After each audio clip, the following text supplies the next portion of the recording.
하나님 아버지, 저희들이 이 아침에 나와 하나님과의 첫 만남을 갖습니다. 하루하루에 살아가는 삶 속에서의 주님과의 이 교제를 참으로 귀하게 또 소중히 여기는 우리들의 모습이 되게 하여 주셔서 감사합니다.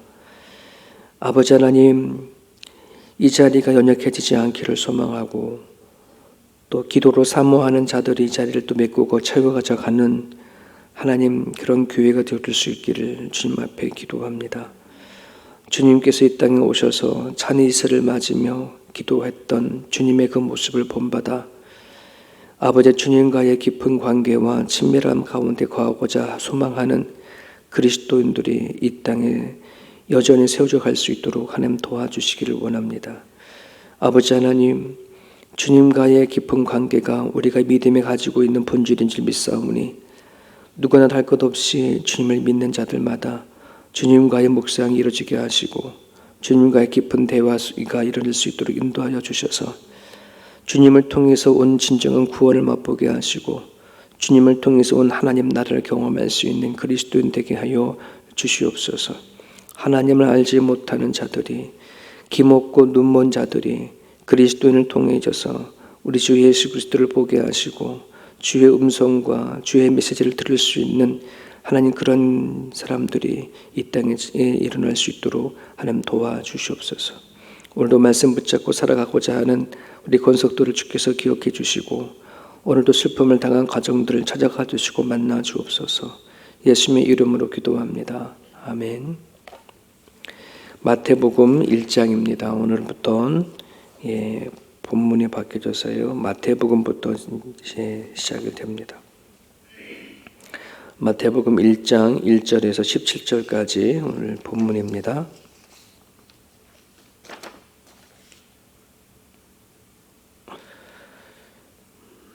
마태복음 1장 1절에서 17절까지 우리 같이 한 목소리로 읽습니다. 아브라함과 다윗의 자손 예수 그리스도의 계보라. 아브라함이 이삭을 낳고 이삭은 야곱을 낳고 야곱은 유다와 그의 형제들을 낳고 유다는 다말에게서 베레스와 세라를 낳고 베레스는 헤스론을 낳고 헤스론은 람을 낳고 람은 아비나답을 낳고 아비나답은 나손을 낳고 나손은 살몬을 낳고 살몬은 라합에게서 보아스를 낳고 보아스는 룻에게서 오벳을 낳고 오벳은 이새를 낳고 이새는 다윗 왕을 낳으니라. 다윗은 우리아의 아내에게서 솔로몬을 낳고 솔로몬은 르호보암을 낳고 르호보암은 아비야를 낳고 아비야는 아사를 낳고 아사는 여호사밧을 낳고 여호사밧은 요람을 낳고 요람은 우시야를 낳고 우시야는 요담을 낳고 요담은 아하스를 낳고 아하스는 히스기야를 낳고 히스기야는 므낫셋을 낳고 므낫셋은 아모를 낳고 아모는 요시야를 낳고 바벨론으로 사로잡혀 갈 때에 요시야는 여고냐와 그의 형제들을 낳으니라.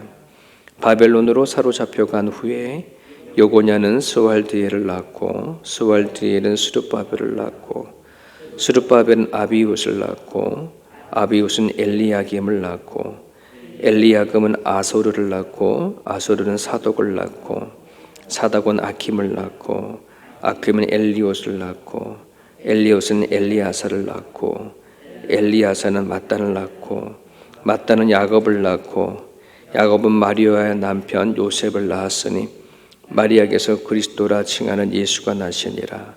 그런 중 모든 대수가 아브라함부터 다윗까지 연례되요 다윗부터 바벨론으로 사로잡혀 갈 때까지 연례되요 바벨론으로 사로잡혀 간 후부터 그리스도까지 연례되더라. 아멘. 아멘. 우리는 오늘 이 메시지가 예수님의 족보에 관한 이제 이야기입니다. 예수님의 족보에 담겨져 있는 참 비밀스러운 은혜가 많이 담겨져 있습니다. 예전에는 무슨 이렇게 낳고 이렇게 족보를 이렇게 기록했나 성경에. 근데 이 족보를 잘 이렇게 이 의미, 기록된 의미를 알고 보면은 참 은혜로운 메시지가 많이 담겨져 있습니다. 여러분 1절에 보면 아브라함과 다윗의 자손 예수 그리스도의 계보라.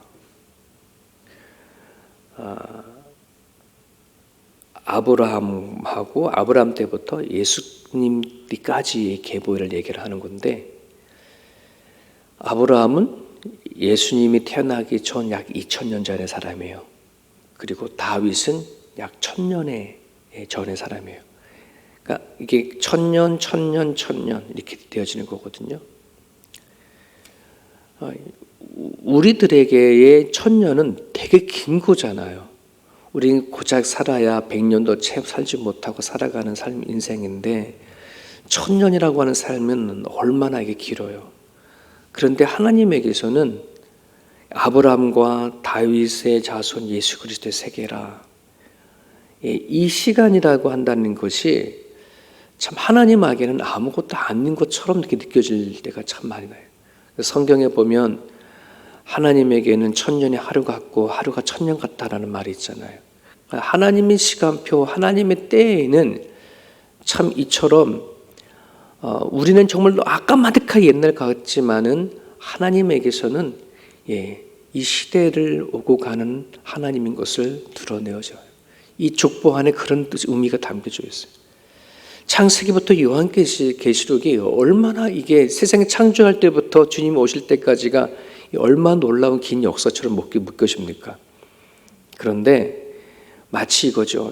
창세기 1장 1절에 태초에 하나님 천지를 창조하셨느라는 말씀과 요한계시록의 마지막에 하나님 오시는 천국의 이야기는 좀 하나로 묶어져 버린 거예요. 성경이 하나로 묶어져 있는 것처럼 이 세상의 모든 역사는 하나님 안에서 묶어져 있고 하나님 안에 손에 다 들어가 있는 것으로 이야기를 하고 있는 것입니다.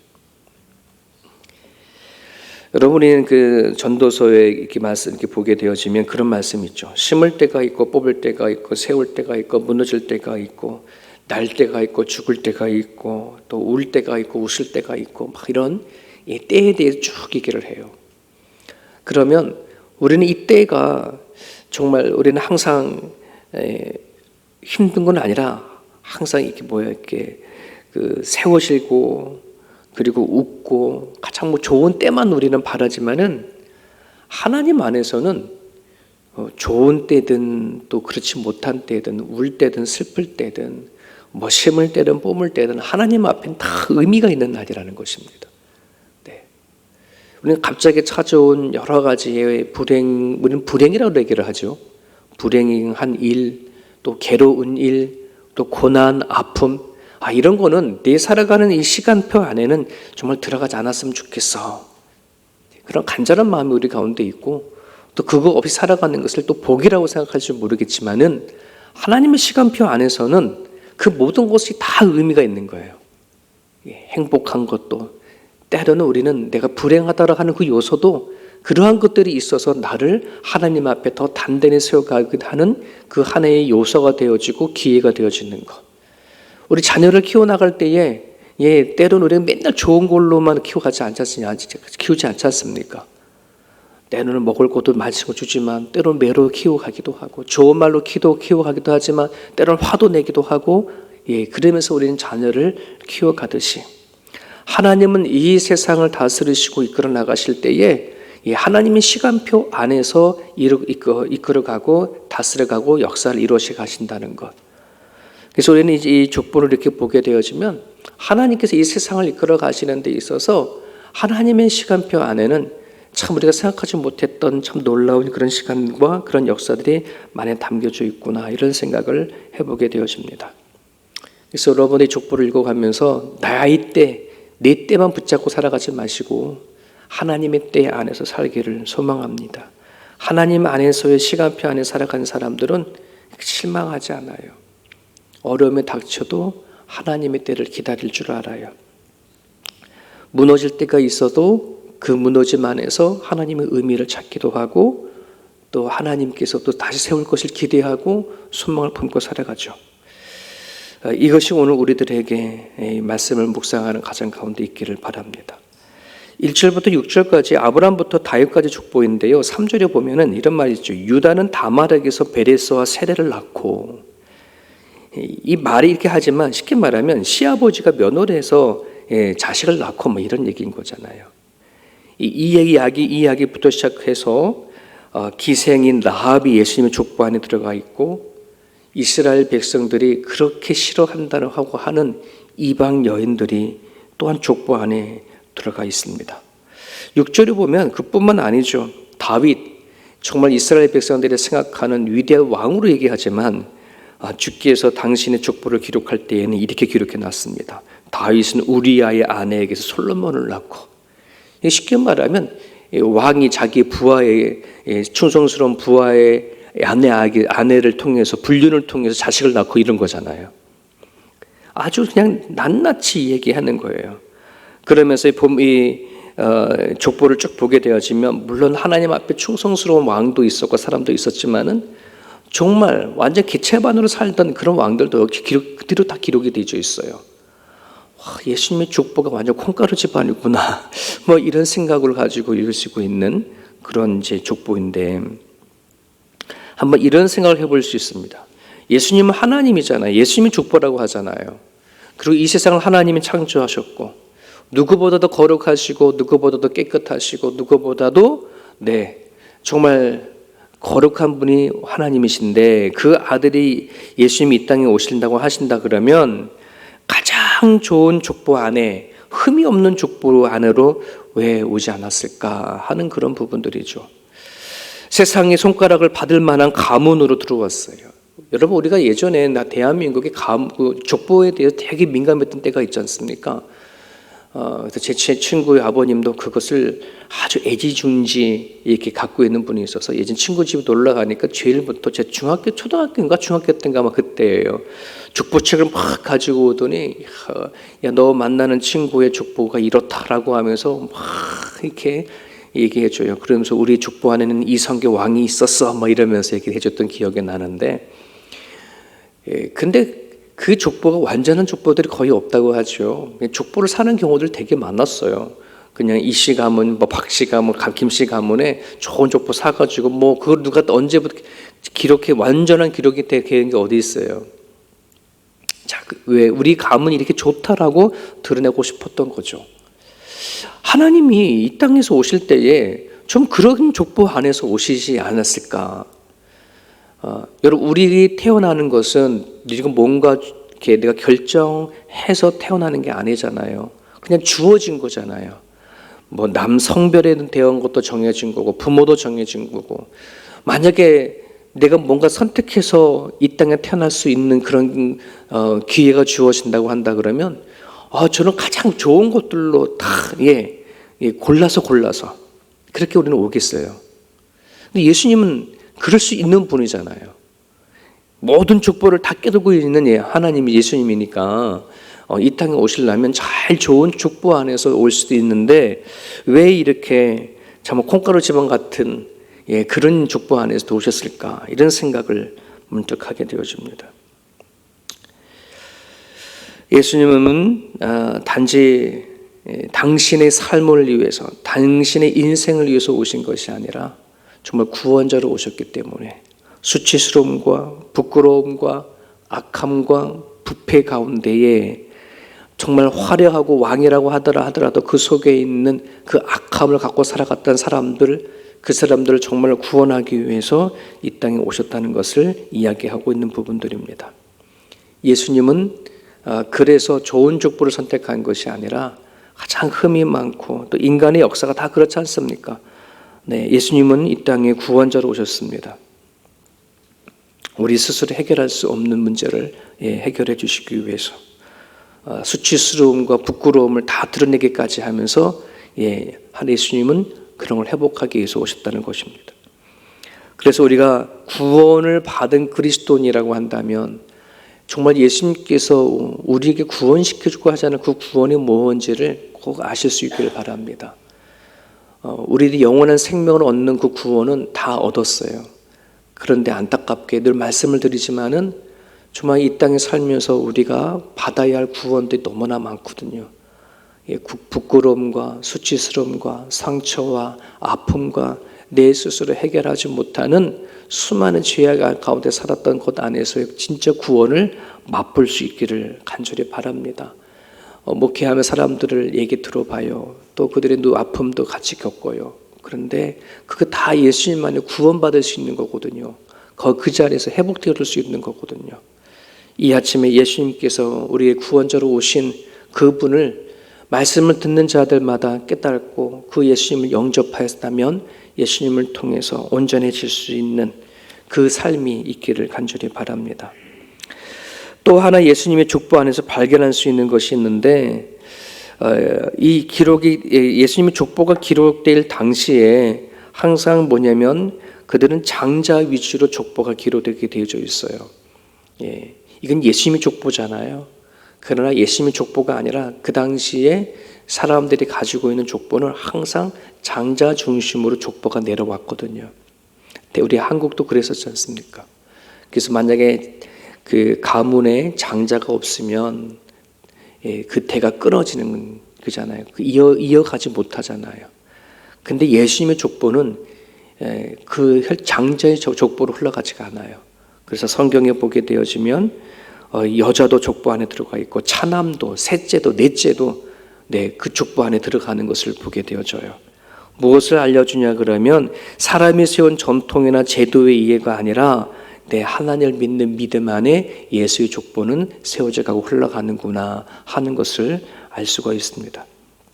하나님은 언제나 우리들에게 인간의 겉모습과 인간이 만든 혈통이 아니라 이 믿음 안으로 우리 안에 어떠한 믿음과 또 어떠한 심령을 갖고 살아가느냐 하는 걸 통해서 하나님의 역사는 계속해서 이어져 간다는 사실을 여러분들이 기억하시면 좋겠습니다. 그래서 우리는 내가 어떻게 태어났나, 어떤 실력을 갖고 태어났나, 우리 가문이 어떤가, 이것에 의해서 우리 주어진 인생이 결정되어지는 것이 아니라 하나님을 믿는 믿음 안에 우리의 남은 삶이 또 개개인의 역사가 이루어진다 한다는 사실을 여러분들이 기억하시고, 내가 태어나서 예수를 안 그 사람들마다 내 인생의 족보 안에서도 믿음 가운데 흘러갈 수 있게 달라고 기도했으면 좋겠습니다. 그래서 여러분들이 자녀들에게 정말 진심으로 믿음의 유산을 남겨줄 수 있는 그 몸부림이 있기를 간절히 바랍니다. 하나만 더 말씀을 드리고 싶은 것은, 우리가 지금 계속 본문 안에서 계속 낳고 얘기했어요. 아브라함이 이삭을 낳고, 이삭이 야곱을 낳고, 야곱은 유다를 낳고, 쭉 낳고. 근데 구약을 보게 되어지면은 약간 틀리죠. 아담의 족보를 얘기도 하고 가인의 족보를 얘기를 하면서 앞장에 창세기를 보게 되어지면 그가 몇 살까지 살고 죽었더라라고 죽는 곳의 족보가 기록이 되어 있어요. 하지만 신약에 오면서는 낳고 태어나는 것을 가지고 족보를 대줬어요. 이게 되게 의미가 있는 것입니다. 예수님이 오기 전에는 죽음의 족보이지만 예수님이 온 이후로부터는 생명의 족보다. 그래서 요한복음을 보게 되면 이런 말씀이 있습니다. 내가 진실로 너에게 이르노니 내 말을 듣고 또 나 보내신 이를 믿는 자는 영생을 얻었고 심판에 이르지 않으니 사망에서 생명으로 옮겨졌느니라. 생명의 족보로 옮겨진 거예요. 이 세상에도 수많은 사람들이 태어나면서 사망의 족보 안에 태어납니다. 하지만 예수님을 믿는 믿음을 우리에게 가짐으로 말미암아 우리는 생명의 족보로 옮겨줬어요. 그래서 우리는 우리 안에 분명한 죽어도 사는 생명을 갖고 살아가는 존재이기 때문에 내 남은 인생, 남은 삶을 어떻게 살아가야 되어지는지, 죽는 것으로 끝나지 않은 인생이라는 거, 우리는 살리는 자로 살아간다는 사실을 우리가 꼭 기억을 하셨으면 좋겠습니다. 의사는 몸을 살릴 줄 모르겠지만 예수 안에 있는 사람들은 영혼을 살리는 자이라는 사실을 여러분들이 기억하시고 생명의 족보 안에 살아낼 수 있기를 간절히 바랍니다. 어디를 가나 살릴 수 있는 자가 되기를 원합니다. 어디를 가나 무너진 것을 세우는 자가 될 수 있기를 간절히 바랍니다.